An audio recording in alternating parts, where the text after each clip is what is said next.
Welcome back, everyone, to the GSMC Chip Shot Football Podcast, brought to you by the GSMC Sports Network. I'm your host, Manny Maradiaga, live today on Thursday, June the 27th, bringing you guys another episode, this time centered around some discussions that I wanted to bring up. A lot of opinionated thoughts that I wanted to bring to you today on some of the recent news around the NFL, starting with the job security of Todd Bowles after back-to-back division titles.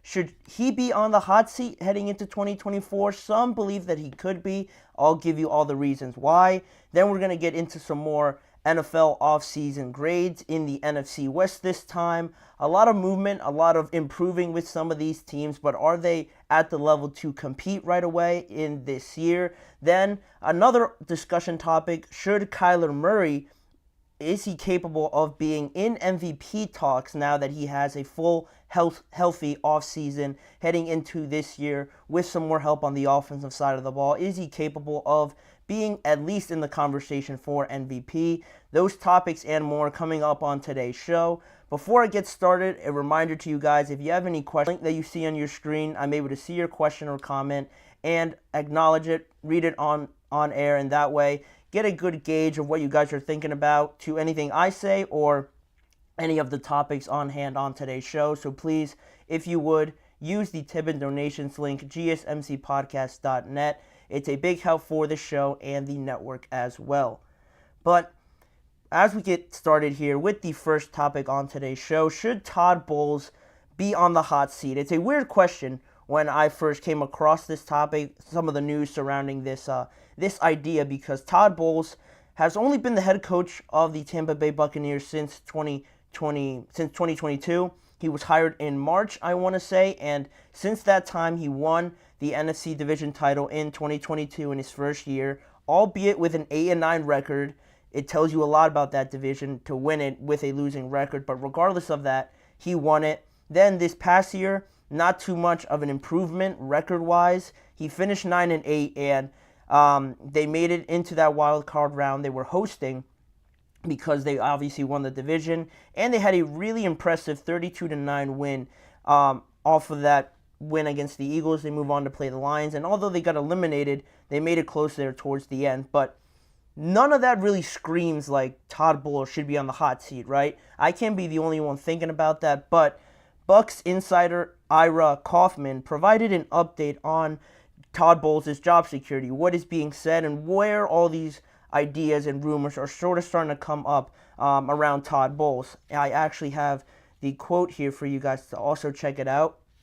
Ira Kaufman basically said, despite 2 NFC titles and a lopsided playoff victory, Bowles has yet to win over the bulk of Bucs Nation. Skeptics point out that Tampa Bay is 18-19 on his watch, including the playoffs, and once a prolific attack has turned pedestrian. And also, Ira Kaufman mentioned that the new offensive coordinator, after they moved on from Dave Canales, or Dave Canales moved on from them to take the Carolina Panthers head coaching job, their new offensive coordinator, Liam Cohen, his success could have a lot to do with how Todd Bowles is viewed, because it seems like, obviously, from this statement that the offense is a major, questioning, a doubtful point from a lot of Bucs fans and just Bucs Nation overall, because it feels like they should be better than what they are. And I felt that at some points last season where it seemed like they struggled to get the running game going, and off of that, if Mike Evans wasn't having a great game, Chris Godwin really didn't look like himself as well, dealing with some injuries and that sort of things. Trey Palmer had some flashes, but again, I think he was still getting into the real groove of things and finding his way, still being a young player in the NFL. So there were some definite highs, but also some definite low points where the games got ugly, and that hasn't convinced Buccaneers Nation up until this point. But with Liam Cohen there, it seems like a lot of his success and how he makes the offense look in 2024 could be a huge determining factor in how Todd Bowles' job security goes moving forward. After an 8-9 season, a pessimistic outlook on this Tampa Bay Buccaneers team, because trying to make that transition from Tom Brady to Baker Mayfield, you could see why a lot of people were feeling not too great about it, especially with how Baker performed in the past with the Browns, moving over to the Los Angeles Rams, and struggling to find a real home, really establishing himself after being drafted number 1 overall, being a journeyman to some extent. Didn't really scream out like this season that just passed in 2023. Had a lot of promise for the Tampa Bay Buccaneers. So that pessimistic outlook probably would have been, Bulls probably would have been fired if it didn't turn out like it did in 2023. Because you head into 2023, pessimistic outlook, no real hope, probably thinking you're going to get worse. And then you surprise everybody by winning the division again. And you can't fire Todd Bowles after you win the division again, especially by winning a playoff game, going to Detroit, having a close game there. It's hard to fire him there. So it is almost, I don't want to say unlucky or unfortunate, because I don't think Todd Bowles should be on the hot seat, just based on how I view him and how good of a job he's done in just 2 years being here. But if it would have turned out like a lot of people originally predicted, then he probably would have gotten fired. That was probably in the landscape of some thought by the organization at some point during the early portion of the season, where the Bucs sort of struggled, and then halfway through it, they finally clicked. Baker Mayfield starting playing very well, and they went on a little run there. They never relinquished the division title, and they ended up winning it in Carolina that last week, and then going into the playoffs, they had that momentum, and it turned out to be a pretty solid season in my opinion, and that's why this whole notion of Todd Bowles being on the hot seat, I don't really agree with it at all, especially, like I mentioned, because he's only been here 2 years, and that transition from Tom Brady and that era with Bruce Arians winning the Super Bowl and being a very dominant team, to then promote Todd Bowles from the defensive coordinator spot to the head coach and almost dump this on him. It wasn't all bad. Obviously, you still have some great players like Mike Evans, Chris Godwin, obviously. Rachaad White played better this year. But with uncertainty at quarterback, some uncertainty on the defensive side of the ball, even though that is Todd Bowles' area of expertise, you couldn't really convince anybody to say that Todd Bowles was in an ideal spot to succeed right away, especially with how obviously important the quarterback position is. So for being there 2 years, winning back-to-back division titles, I think does hold a good amount of merit to at least buy him some time, because he has earned it. And this is still early on in the process, 2 years in. For what he has accomplished so far, I think he at least has earned the benefit of the doubt from everybody. If this offense doesn't look as exciting as a lot of people might anticipate, he has earned the time at least to have with this team, to have with a new offensive coordinator nonetheless, and try to work this out in this new year. And I mentioned the new offensive coordinator, Liam Cohen. Most believe that he got this role because of his good relationship with Baker Mayfield. He was the offensive coordinator back with the Los Angeles Rams in 2022, while Baker Mayfield was there in the latter portion of the season, and they had some success. I'm sure you guys remember that one crazy game that the Rams had with Baker at quarterback, and he led a very impressive drive to win the game. So their good relationship, now he gets the job here with the Bucs. So that gives me a little bit more optimism that this could be a good situation for the Bucs and not something that is just sort of thrown together and to expect something bad to happen off of it. The fact that there is an already existing relationship there between Cohen and Mayfield to be comfortable in the system that they're trying to run, and with Baker now getting more security in his new contract, it gives me a little bit more ease thinking that this could work a lot sooner than maybe a lot of people are anticipating. And you could really tell the offensive deficiencies in that game against the Detroit Lions to sort of shine some light on the opposition, sort of this argument where people are still not too convinced about Todd Bowles. You could argue that once you get into the playoffs against those really good teams like the Lions, like we saw, the 49ers, the Packers even the Eagles heading into this year, you really saw the deficiencies on offense last year, or the just lack of talent to compete with these other teams. And I get it, it isn't the prettiest picture, but they did make it close there at the end. And I was, again, giving Todd Bowles the benefit of the doubt because it seemed like it was just almost all pieced together, or they just surprised a lot of people is what I'm trying to say. They surprised a lot of people, and to even get that far with surprising people and being in a very sneakily competitive NFC, just overall as a conference, I would give Todd Bowles more credit than I think a good amount of people are. And I too also thought that it wasn't going to work out with Baker because of the fact that he was moving all over the place, didn't really convince anybody anywhere that he was at. So there is some value in that for Todd Bowles, holding out to him, putting that confidence in him to be that starting quarterback, not benching him sooner rather than just waiting it out. And you earn yourself 2 back-to-back division titles.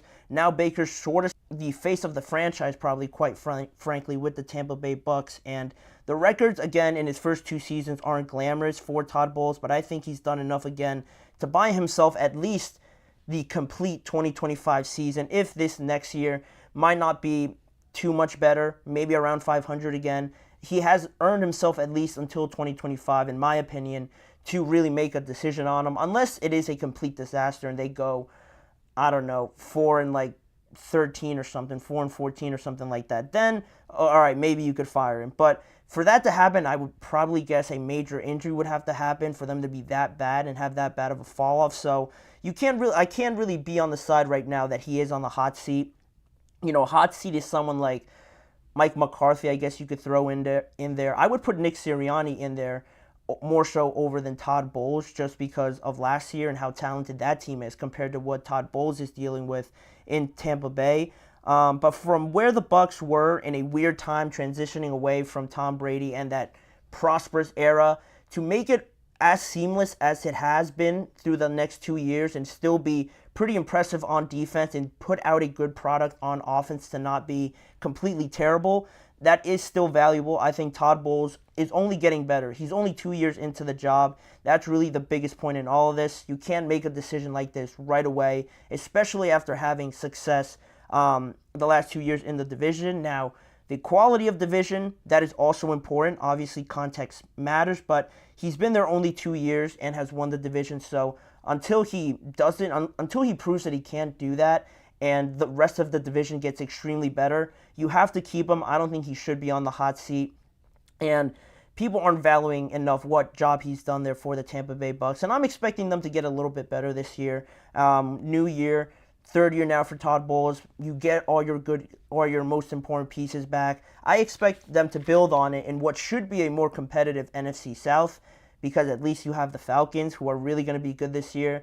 I'm excited to see it. Todd Bowles is not on the hot seat in my opinion. Let me know if you guys disagree with me or agree with some of the sentiment coming out of the Tampa Bay Buccaneers fan base. But we're going to leave that topic there, and we're going to head into our first break of the show. But when we return, some more offseason grades so far through this offseason, this time in the NFC West, going through the Cardinals, the Rams, the Seahawks, and the 49ers to decide who had the best offseason out of those 4 teams. So we're just getting started. Don't go anywhere. We'll be right back. I feel like I'm losing my mind. Is everybody in the world blind? Please, Lord, give me a sign, a sign.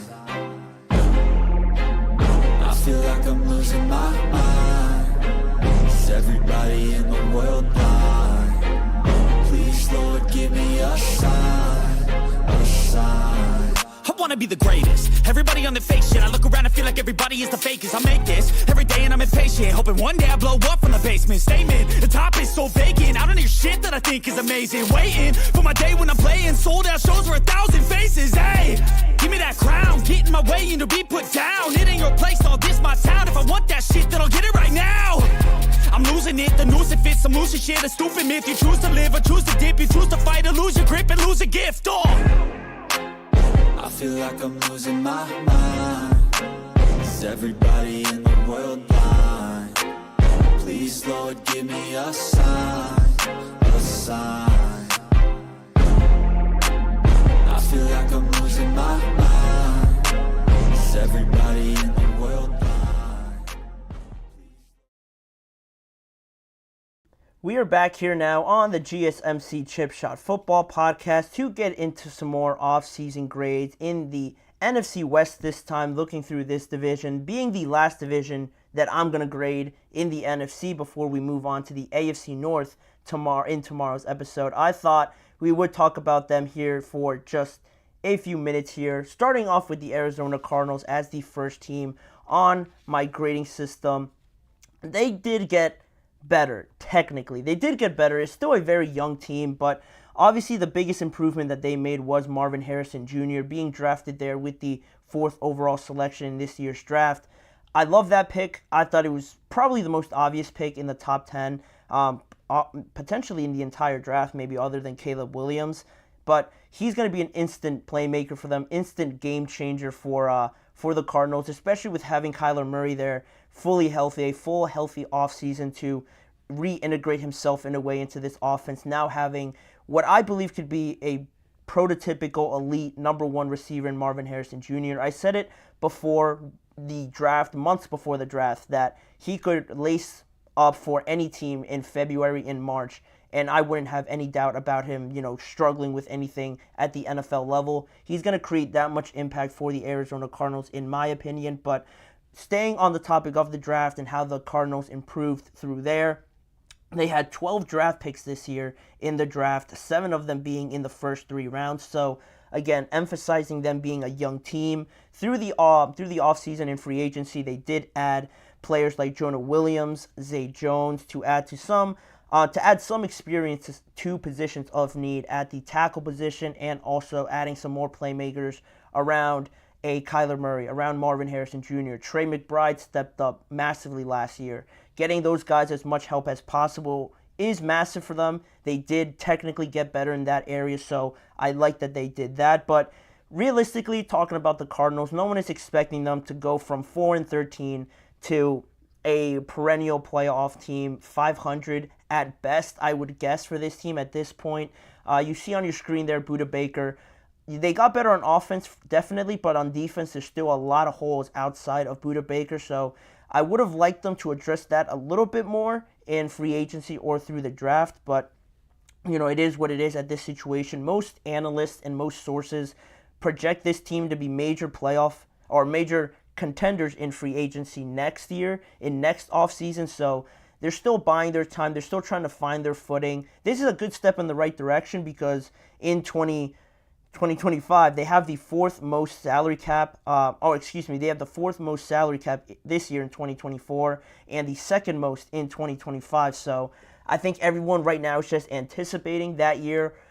Not that they're going to tank or anything like that. Of course, no one tanks. But they're just going to buy their time through this year, get better, get some more experience for some of their young, important players, and then next year, hopefully they can be able to go after some big-name players in the market and really make a splash move in free agency to put them in a better spot than they are right now. But they are getting better, but overall, I see plus for me because they are still young. They got better, but in a young way. They didn't get anybody that you'd expect to make a massive impact right away this upcoming year.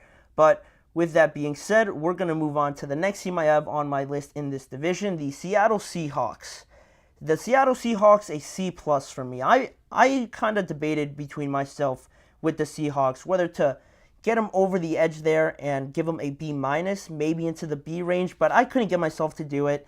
I actually still have B- written on my sheet here, but I changed it today to a C+ just because I didn't really see them get too much better from what they had last year. I love the hiring of Mike Macdonald from the Baltimore Ravens to be their new head coach, trying to reestablish a better defensive identity with how successful he was on the defensive side of the ball for the Baltimore Ravens.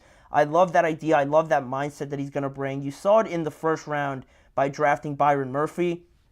Now, I thought they could have used that on an offensive lineman because of how they performed last year as a unit, and they also lost one of their best offensive linemen in Damian Lewis when he signed with the Carolina Panthers. But again, that defensive identity, trying to be strong on that side. Mike Macdonald drafts Byron Murphy, who isn't a bad pick, but I probably would have been a little bit more comfortable if they went offensive lineman. But regardless, Byron Murphy is going to be a good player for them, trying to establish right away that defensive identity.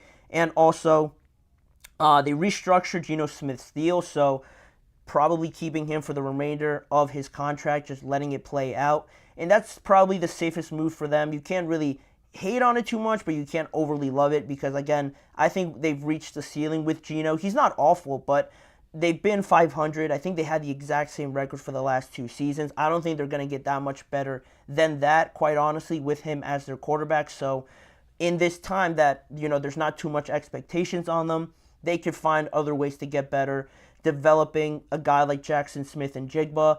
Kenneth Walker has shown those flashes, but I think he still needs to take that next step.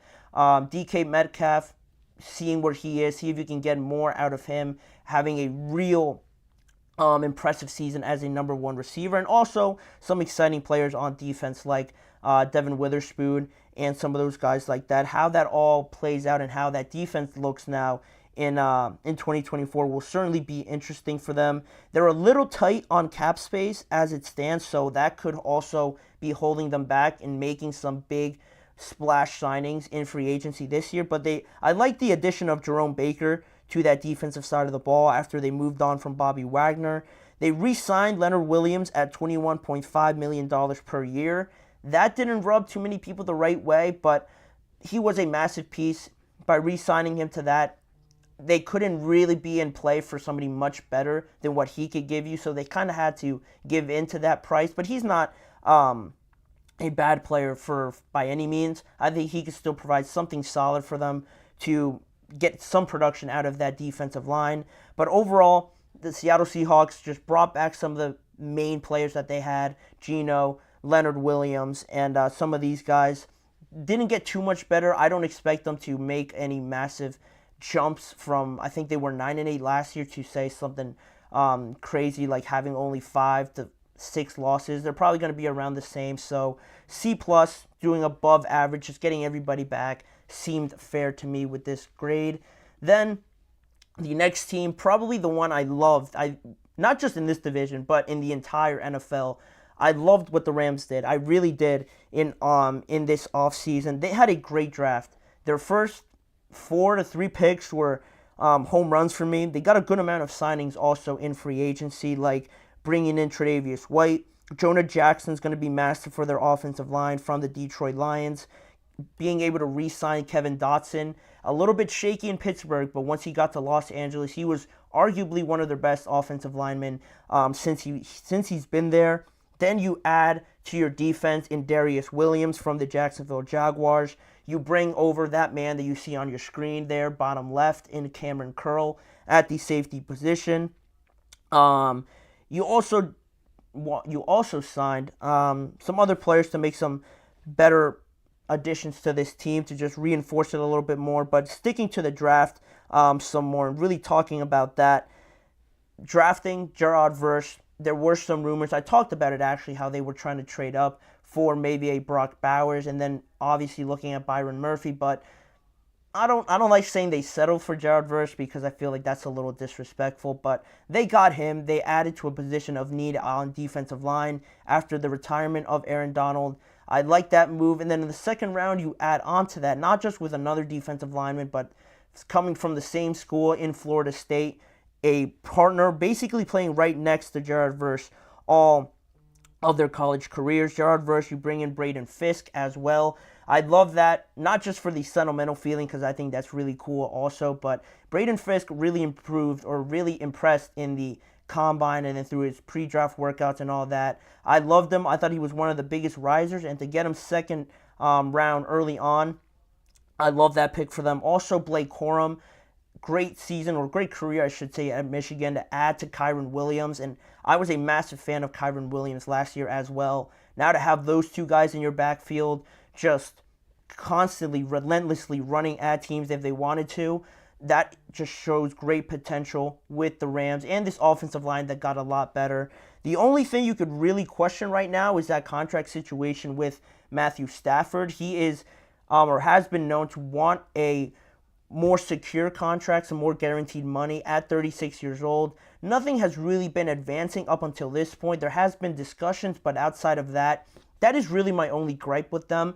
I think a B+ is fair. It might be underselling them a little bit just because I have really been a big fan of them. I thought they got better all over their roster on offense and on defense, with Puka having another year under him, Cooper Kupp being healthy this offseason, the offensive line getting better. On the defensive side of the ball, you have some great young players in Kobe Turner, Byron Young. Then you add some more great young players in this draft and through free agency.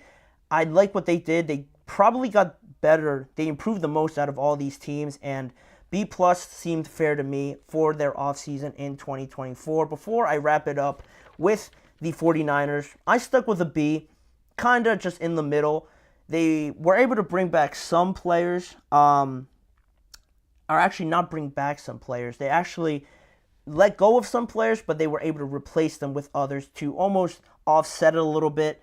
The biggest loss for them was Eric Armstead, though, as you see there on your screen. He was a massive loss just because he was the longest tenured 49er, very comfortable there, a very established piece and a very impactful piece for the 49ers. But because of salary cap reasons, they had to let him go. Sebastian Joseph Day and Javon Kinlaw all moved on in free agency, but they were able to bring in guys like a Leonard Floyd, a Yetur Gross-Matos, Malik Collins, linebacker Devondre Campbell from the Green Bay Packers. So it almost offsets, other than Eric Armstead, because he was phenomenal at what he did. So it isn't too much of a loss if they were able to bring in some of those guys to replace them. Also, moving on from Randy Gregory, Chase Young, and Clelin Ferrell, the only one that really made a giant impact was Chase Young, I believed, towards the later part of the season into the playoffs. But again, I think they have enough depth there to really not be too affected by it. Their defense is still going to be great, led there by Fred Warner. When Drake Greenlaw comes back, when and how long he will be out, will be something to monitor. But like I mentioned, bringing in Devondre Campbell shouldn't be a massive drop-off at all for this defense. And again, their biggest issue, their biggest question mark so far has been Brandon Ayuk. Will they extend him? Will they be satisfied with just drafting Ricky Pearsall, bringing back Juwan Jennings, and running it with that group led by Deebo Samuel and George Kittle? Or will they finally agree to a contract extension to keep Brandon Ayuk? Will they overpay for him? Will Brandon Ayuk settle for less money? That is still a massive storyline throughout this entire offseason. So that's why I really couldn't put the 49ers any higher, but they didn't really do too much to affect their stock. They're probably still the best team in the NFC for how consistent they are and how stacked really they are all over the field. But I thought B was enough to give them a grade to where they didn't really lose too much. They replaced everything that they lost, and they kept their big players, re-signing Christian McCaffrey and Juwan Jennings. Just Brandon Ayuk will still remain the biggest question mark for them, but those are my grades in the NFC West. Closing out the NFC before I jump into the AFC starting tomorrow on tomorrow's show. Let me know what you guys think of the grades I gave, and if you disagree or hate some of them, love some of them, please let me know in the chat box or in the comments section after this show has gone off the air. But that being said, we're going to move on with the rest of the show. We're going to go into another break, but when we return, we're going to talk about a discussion that I saw by Trey McBride, a Cardinals player, threw out the idea out there into the universe about Kyler Murray potentially being in MVP talks this season. He's had a healthy offseason for the first time in a while. Can he be in those conversations? Is he capable of doing that? And where does he currently rank among some of the top quarterbacks in the NFL? We're going to get into all of that when we return. You're listening to the GSMC Chip Shot Football Podcast. Looking for your daily fix of sports talk without having to pay for it? GSMC Sports Network is available on YouTube. Just search GSMC Sports Network. Get your fix of daily sports talk shows on YouTube, absolutely free. NFL, college football, NBA, MLB, MMA, UFC, fantasy football, and so much more. GSMC Sports Network has shows running all day long, with new sports shows starting every 2 hours. Just like on your favorite cable sports channel, except GSMC Sports Network is absolutely free. Just search GSMC Sports Network on YouTube to catch one of your new favorite shows, like the GSMC College Football Podcast, Chip Shot Football Podcast, Hoops and Heels Women's Sports Podcast, GSMC Basketball Podcast, and so many more. Check it out for yourself. GSMC Sports Network, now available on YouTube absolutely free. Search GSMC Sports Network on YouTube right now.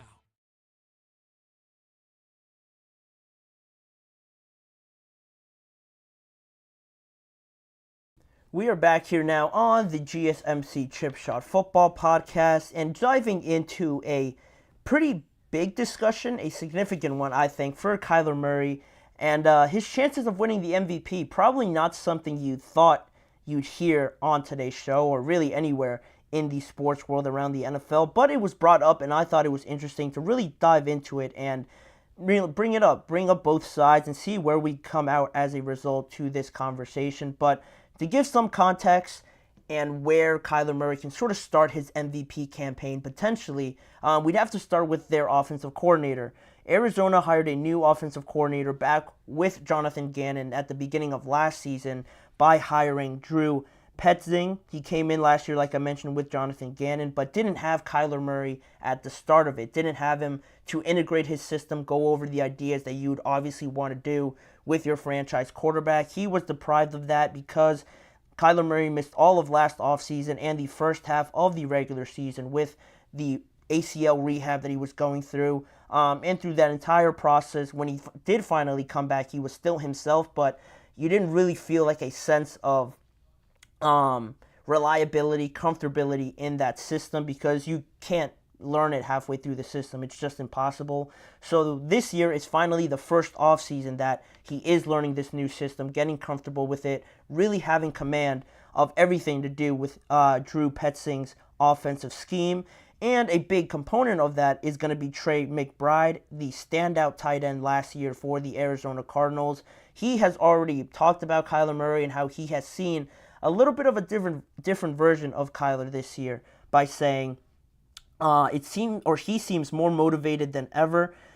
He continued, "This is the most confident I've seen him. This is the first year I've been fully healthy with him. He's fully healthy. I think everything is trending in the right way. He has a ton of weapons out there, and I have full confidence that he's capable of an MVP season."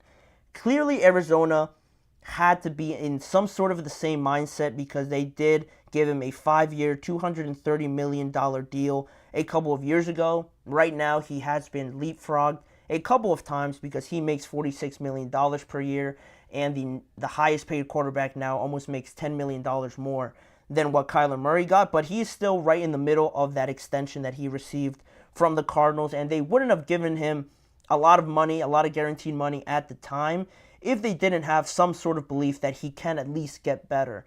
And along those lines of getting better, I think this MVP conversation is brought up, with Trey McBride now saying it and looking at what Kyler Murray has done. I thought I'd bring it up and maybe make a case for either side. You look so far through 5 to 4 years that Kyler Murray has been in the league, hasn't, in a lot of people's minds, made that major jump. When you're talking about talented quarterbacks, the guys that change games, the catalysts, the X factors in a lot of games to determining a win or a loss, Kyler Murray's name doesn't really pop up that much. And does that have to do more so with his team or more so with just him overall? I wanted to look at it, over the first 4 years of his career. It's been almost 4 years, since his best year as a professional in 2020. And in that year, we saw almost what I think could be the absolute peak of Kyler Murray's powers, because in 2020, he posted almost 4,000 passing yards, just 29 yards short of that. He had 819 rushing yards in that year, 11 rushing touchdowns, and 26 passing touchdowns as well, to go along with only 10 interceptions, which is not an awful ratio at all. But he didn't make the postseason. He made the postseason the following year in 2021, but lost to the Los Angeles Rams. And you look at those numbers, obviously very impressive in my opinion. In 2020, arguably his best year of his career. But in terms of stats, he has never been any higher than 10th through 13th ranked in any of those categories in passing yards, passing touchdowns, or anything like that. And his record as a team with the Arizona Cardinals since he has been in the NFL hasn't been too great either. In 2019, they were 5-10-1. In 2020, his best career year, they were only 8-8. Then in 2021, when they did make the playoffs, they finished second in the NFC West, and they had an 11-6 record, but again, they lost in the first round. Then you look at 2022, and they were 4-13, and they repeated that exact same record this past year in 2023, 4-13 again. So you look at those records, you look at the numbers and where they stack up against other quarterbacks. From that point of view, this conversation really doesn't hold any merit for Kyler Murray to be capable of winning that MVP. But I wanted to throw it out there because just giving you guys some thoughts on why that could be. Why hasn't he really been in those conversations? Is he capable of winning it? I think it's different than just saying, will he win one? Will he win one with how talented this quarterback pool is right now? It is most likely that he will not win one because that is a big ask, especially where the Cardinals are at this point in their development. And I think that's the biggest point of it because if you look of the surrounding players around him, his best teams were probably in 2020 and in 2021. And those teams, again, weren't world beaters, weren't historical in any way, didn't have too many great game-changing players around them, but they still were impressive, around 500 and then 11-6 in 2021. But since then, the surrounding cast around him hasn't been too great. He's been asked to do a lot, I believe, from watching some of the games, from watching just some of Kyler Murray. I believe that he's been tasked with doing a lot more to determine a win or a loss than a lot of other quarterbacks because, quite frankly, a lot of other organizations handle this entire situation of a young quarterback coming in, being the face of a franchise, a lot better than what the Cardinals have handled it as. I keep going back to the Houston Texans, the Cincinnati Bengals to an extent as well, by drafting Jamar Chase and just drafting a ton of weapons for Joe Burrow. Justin Herbert also, when he came into the league and how just special he was right off the bat with all those talented players around him, that's the kind of situation that really produces some of these outstanding performances so early on by these quarterbacks. And I don't think Kyler really ever got that. And not to just release him from any, I guess, sort of blame from improving this team. He has certainly played a part in that. But I feel like we haven't really seen the best version of Kyler Murray. I don't think I'll ever be content in saying that until I see a very, competitive team around him. Until I see the Cardinals surround him with the best situation that I think he's ever had, arguably, and that's not a high bar at all with how good this team has been around Kyler. I don't feel comfortable in saying that he isn't capable of winning the MVP. And as a team, since 2020 and 2021, which were arguably his best teams around him, they only really got worse, and now we're starting to see a turning of the corner with Jonathan Gannon coming in, drafting Marvin Harrison, James Conner there as well. Hopefully this is a turning point for them, and then I can make a better determination of this argument, but also you look more deeper into some of these stats and some of the production that we've seen from Kyler Murray. He's thrown for over 37 yards every year he's played over 14 games, and the size of him, his frame, is always going to be a major talking point, but in terms of talent, throwing the ball, these guys that come from a baseball background and are talented in that way, I really am fascinated by it because at his height, similar to Russell Wilson and some of the other quarterbacks similar of his stature, I think Kyler is still very good of ball placement, accuracy a lot of the times with changing the angle of his throw, manipulating some of the defenses, and just getting out of pressure and getting out of trouble just himself based on talent. I think his talent supersedes any hurdle that comes in his way because of that size thing, and that is a concern when you're talking about injuries, but I think the talent supersedes that, and he's always been in the conversation in terms of quarterbacks, and also talking about ranking him where he ranks as of right now, just on talent alone and who you would rather have, I guess, to start a team. He would probably still fall outside of the top 10. I won't name them all right now, but I think it's a safe bet to say he's definitely not in the top 8. You can make an argument for top 10, maybe, at that 10th spot, but I think he falls comfortably around 11 through 13, or at 12 potentially.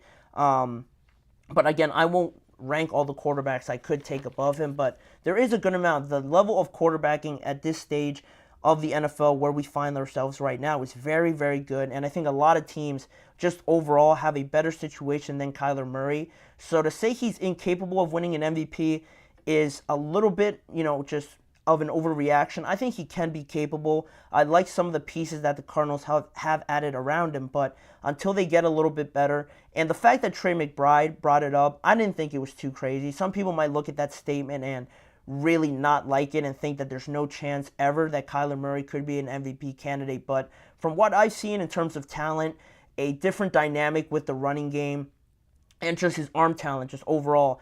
His overall talent is one thing, but his arm capabilities and his arm strength and how he changes the angles of his throws, you can't find that anywhere. I think he's done a lot better with a lot less than some of these other quarterbacks that are being compared to him. But I hopefully for him and the Cardinals, he gets better, or the team gets better around him, and then we could really get a real gauge of what Kyler Murray could truly be in this league once he gets a better team around him, because that obviously matters. No matter how talented your quarterback is, you need players to catch his passes, guys to protect in front of him. The Cardinals really haven't had that up until 2021, so hopefully they find that. I think they will under Jonathan Gannon, but it is a long process to go through. But for right now, he is capable of winning an MVP. Will he do it?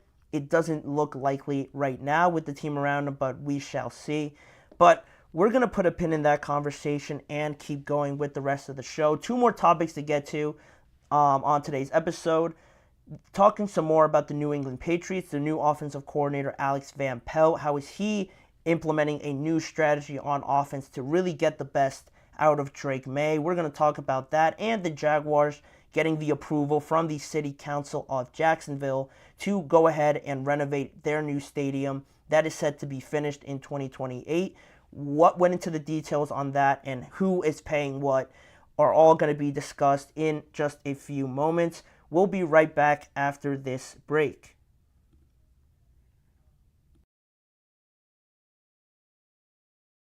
For the best and latest podcasts available anywhere, go to the podcast app on your cell phone and type in GSMC to access free content-rich podcasts on health and wellness, book reviews, sports, entertainment, relationships, social media, movies, technology, finance, and even weird news. Subscribe and download the GSMC Podcast Network's family of shows, available everywhere podcasts are found.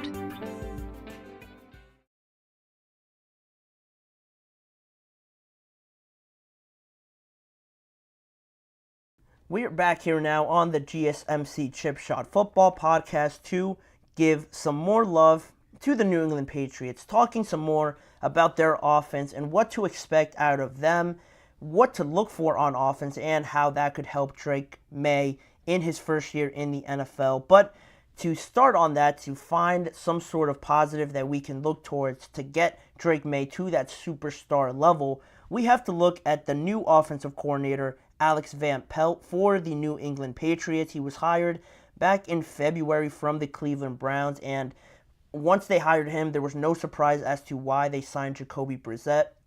Not only did he play for the New England Patriots, but also he played under Van Pelt with the Cleveland Browns in 2022. So there is good reason why Jacoby Brissett right now is penciled in to start right away, but the idea of this entire project with bringing in Drake May or starting this new era outside of Bill Belichick is to get that guy, number 10, Drake May, who they drafted at number 3 overall, get him to be the starter eventually, get him to be the leader of this new era for the New England Patriots. And he's definitely not ready right now. That's why they brought in Jacoby Brissett, comfortable in the New England Patriots, comfortable with Alex Van Pelt and knowing his system already. You have him there for a good, I would say, year before Drake May is really expected to at least compete with Brissett to start in New England. But right now, talking about Alex Van Pelt and really zoning in on him and what he could do to help Drake May, former New England safety Duron Harmon touched on this situation because he was familiar with Alex Van Pelt, working close with him during his time in Cleveland, and he believes that Alex Van Pelt can really help Drake May, and he'll be one of the probably the most important piece to Drake May's development early on in his career. Duron Harmon praised Van Pelt's organization, game planning, and just getting guys ready to play each week. And he touched on a staple of Alex Van Pelt's offensive scheme is running the ball. obviously, because you saw how prolific the Cleveland Browns were in this category last year with Nick Chubb, Kareem Hunt, and that offensive line. And it was just absurd watching it because I'm a Steelers fan, so watching a lot of those Browns games, and if Deshaun Watson was having a bad game where they just weren't getting anything going, that offensive line, that running game with Nick Chubb was almost as close as you could get to unstoppable. Nick Chubb was probably on his way to another 1,000-yard year if he didn't get hurt, but unfortunately he did.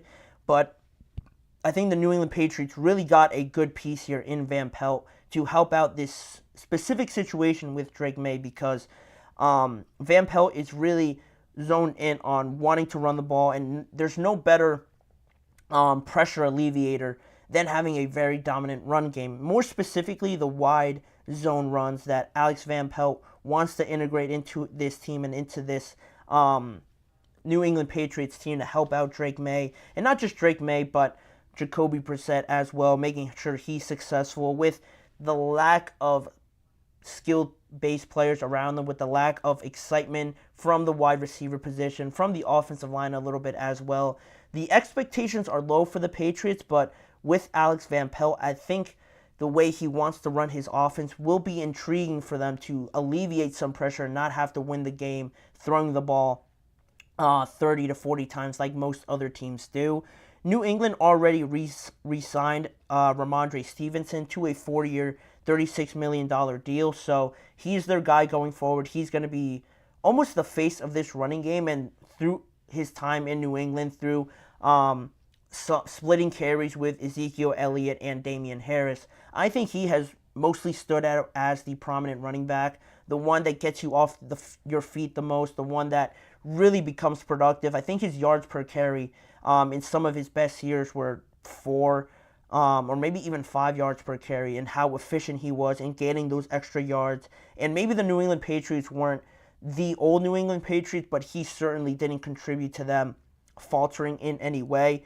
And off of the back of that, it flows right in line of that game plan to use the running game to help the young quarterbacks, this offense, and especially just the Patriots overall to not be so uptight a lot of games. If the passing game's not working, they always have that running game to lean back on, and slowing the game down, keeping it close to where you're not in a shootout and you don't have to rely on passing the ball, like I mentioned, having these superstar players all over the field, almost making it easy to throw the ball more so than not. But the Patriots are doing it a little bit of a different way, and it's almost similar to the Los Angeles Chargers by bringing up that point, with 2 or 3 teams in the AFC West, with the Chargers just being high-powered offenses and high-powered passing games. Like the Las Vegas Raiders have Devontae Adams, Jacoby Myers, Brock Bowers now, Michael Mayer as well. The quarterback's a little dodgy, but still a lot of pass-catching options that make them a dynamic offense. Then you obviously have the Chiefs.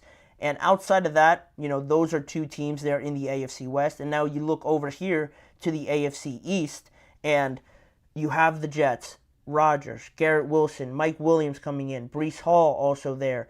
High-powered, exciting, pass-catching options. Then you look at the Buffalo Bills, Josh Allen, one of the best arms in the entire NFL, Keon Coleman, I'm forgetting the name. I mean, they brought in different guys. They have Dalton Kincaid there, Dawson Knox. They brought in Curtis Samuel.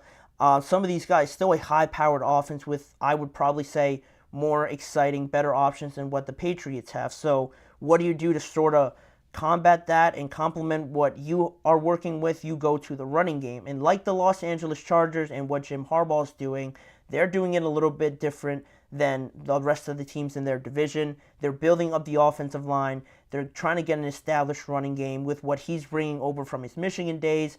Now Alex Van Pelt is charged with doing the same thing here in New England. And I think it's an exciting way of doing it. It's not so monotone where it's just high scoring, 28 to 35 games, over 30 points for each team. Those type of games, yeah, they're exciting here and there, but I don't know if it's just me.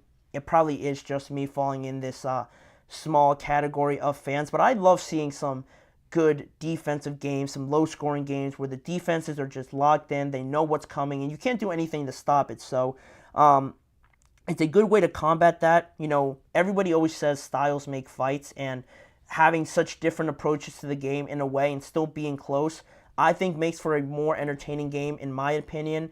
And Alex Van Pelt doing this with Drake May can only make him better.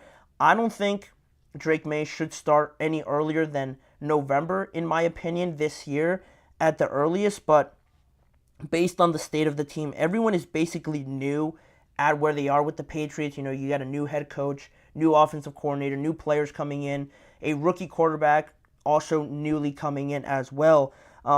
It feels like this year is just a feel-it-out year. They're probably not going to have a winning record, but next year, with everybody having a higher level of understanding of what this offense, what this defense, what this team, their identity is in general, I think then it should be a better environment for Drake May to come in and be that starter, with Alex Van Pelt having a whole new year of learning this system, really becoming comfortable and knowing it like the back of your hand.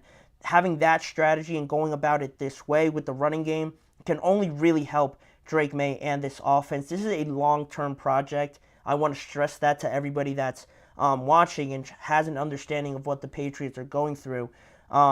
It's not going to be just a flip of one year to the next like the Houston Texans. That's very much an anomaly sort of a situation. Not very few teams ever have had that quick of a turnaround. You have to be very fortunate in that department, but it's not like this way can't work. The Patriots just have to do it a slower, more grinded way, and I think they're built for it. I love the addition of Alex Van Pelt. Drake May seems to be a very much a fan favorite in New England, so it's gonna take a while for sure. But with Ramondre Stevenson there as their premier back, and through these years, these next 2 to 3 years, if they could find a good pass-catching option, like I also think the Chargers should do, they're really going to be a team you don't want to face, if that makes sense. You don't want to face the team that wants to run it down your throat about 20-plus times a game.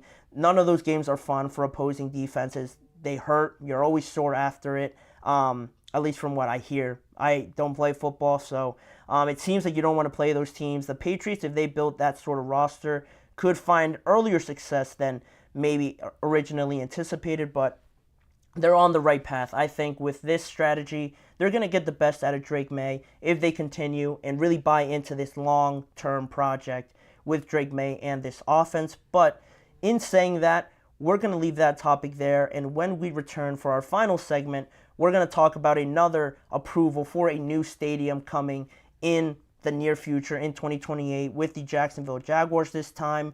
What went into it, how much is getting paid to renovate this stadium, and how could it potentially look when it's all said and done. I'll get into all those details when we return. You're listening to the GSMC Chip Shot Football Podcast.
Back here now for the final segment on today's show, and like yesterday's last segment, talking about the Carolina Panthers and their new stadium renovation that got also approved by their city council.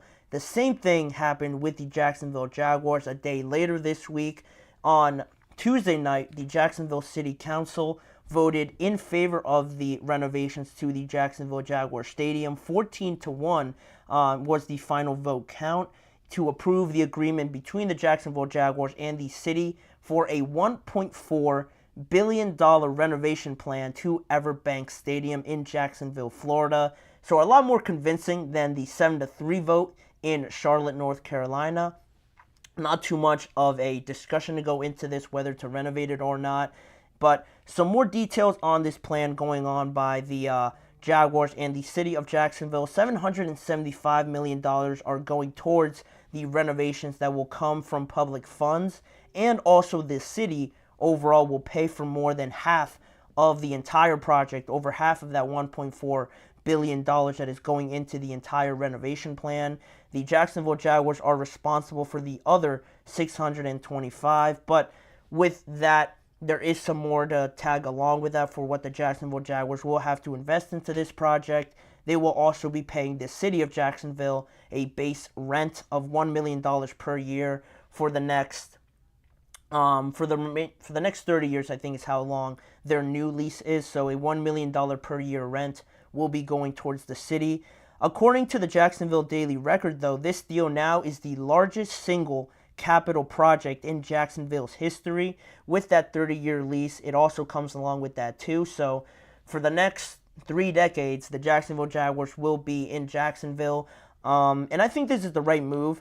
There was a little bit of doubt and just some debate about the renovations to not Jacksonville, to Charlotte's renovations to the Panther Stadium because of their bad relationship with their owner, David Tepper, and arguing that he should be paying more towards their project. But there doesn't seem to be any ill feelings towards the Jags owner and their organization on anything that they've done in the past or anything that the city doesn't align itself with. So they all seem to be in good spirits about this, having the Jaguars in Jacksonville. I know there was those rumors, those talks about them maybe being a London-based team or the NFL just having a team there overall. There were just some rumors about the Jaguars being that team, but now that is all out the window. You can forget about that. They're going to be in Jacksonville for the next 3 decades. And speaking of their owner and their organization and how it's run, the Jaguars owner, Shad Khan, who is worth $12 billion, by the way, is also responsible for the cost of overruns of the renovation, and also 80% of the game day expenses will also be charged to Shad Khan. So that is another thing that the Jaguars will have to be responsible for if, the city is paying for over half of it. These other little things should be going towards the Jaguars. I think that's a fair trade-off, and why we probably got that 14-1 final vote in the end. Like I mentioned, this follows the Carolina Panthers City Council also approving their renovation on Monday night. This approval happened on Tuesday night, and now both stadiums that ironically opened around the same time in 1995 and in 1996, the oldest stadiums overall, both of them in the NFL. So this was a long time coming in 2 cities where maybe not too much else is going on in terms of sports. You have Charlotte FC in Carolina. You have the Carolina Panthers, but not the Charlotte Hornets, but not too much outside of that. So potentially losing one of these teams in either city was definitely going to be the worst thing that could happen. The way that they agreed to these deals, I know there's massive numbers to go into it. I mentioned $800 million for the Panthers yesterday, and now it's $1.4 billion for Jacksonville. It seems like a lot, and people might think, is it worth it, to keep them there? It's 100% worth it. These cities need to have this level of attraction at their areas, at their location, and it's going to be massive because not only does it bring in a lot of people because you have a new stadium there, obviously, but the Jaguars are in a good spot right now where they are definitely trending up. I know I've been almost on the negative side more so than not on the deal given to Trevor Lawrence and how much the Jaguars paid for them, but you can't argue with the fact that they are getting better. They are definitely in a better spot than the Carolina Panthers, so you have that potential there, a new stadium coming in, and by the time 2028 rolls around, where these plans to renovate it should conclude, you would hope that the Jaguars are in a very good spot, contending for AFC championships, contending for Super Bowls. Hopefully, that's the ultimate goal. You get a new stadium coming in. It should bring new life to this city, and that's always a great thing, to bring in some revenue to those cities as well. And the absolute last hurdle, although, to finally get the absolute final check mark on this entire thing, we'll be getting 24 of the 32 owners' votes to approve the final go-ahead for the renovations to go through. That will take place at the league's meeting in October, so we're going to have to wait until October for the construction to actually begin. But I don't see why there would be a problem with this. Usually these get accepted more often than not. 24 out of 32 does seem a little high, but again, I don't see why this would be held up at the owners' meeting. We're just going to have to wait a little bit longer for that to get going. And once it does get going, like I anticipated, the construction is scheduled to start after the team's 2025 season and will conclude in 2028. But once it's finished, the sources around this entire situation say that it will look sort of similar to the SoFi Stadium in Los Angeles, and how beautiful that is. You only hope that it does live up to those standards, and it looks very much like that. But it is an idea of what it could look like. You guys can find those pictures on social media of what it's supposed to look like. And it is exciting because to look like SoFi and have the entire seated areas with a shaded canopy can only help anybody that goes to these games with how hot it gets in Jacksonville. But overall, it's a great thing for the city of Jacksonville and the Jacksonville Jaguars as a whole as well, on a footballing standpoint, to get renovations to their stadium, renovations to their training facilities, and all of that sort of complex around the stadium and that area. It's going to be great. The Jaguars are in a good place right now in terms of building their team. I love Doug Peterson as their head coach. Trevor Lawrence, say what you want about that contract. He has proven to the Jaguars, at least, that he could be their franchise quarterback. So you can only hope that that works out for them. I have my doubts right now, but I'd love for them to prove me wrong and for this to be a glowing, booming city in a few years from now. And with a new stadium, having the same level of success on the field should be something that the Jaguars are aiming for. They're in a good spot right now, but a lot could happen from now until 2028. But that is the latest on the Jaguars and getting the approval from the Jacksonville City Council on these renovations. And with that being said, that'll do it for today's episode of the GSMC Chip Shot Football Podcast. I want to thank you guys for joining me on today's show. Please remember to like, follow, and subscribe to the show, as well as following the network on all forms of social media on Facebook, Instagram, X, and TikTok. And also, if you want to see more of me and this show, check out the GSMC Sports Network channel and the GSMC Podcast Network channel for more NFL topics, but in different forms of media. And as a final reminder, tune in every weekday at 6:30 p.m. Eastern Time for more discussions and football conversations around the NFL with me, Manny Maradiaga, as your host. Thanking you guys for joining me. I hope you guys are all back here again to close out the week with me tomorrow on Friday.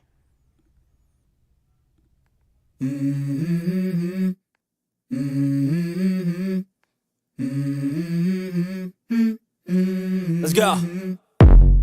I wake up to a little bit of drool on my pillow, feel like it's gonna be a bad day. Yeah, I'm tired of shit, and the coffee ain't hit yet, damn, ain't that great.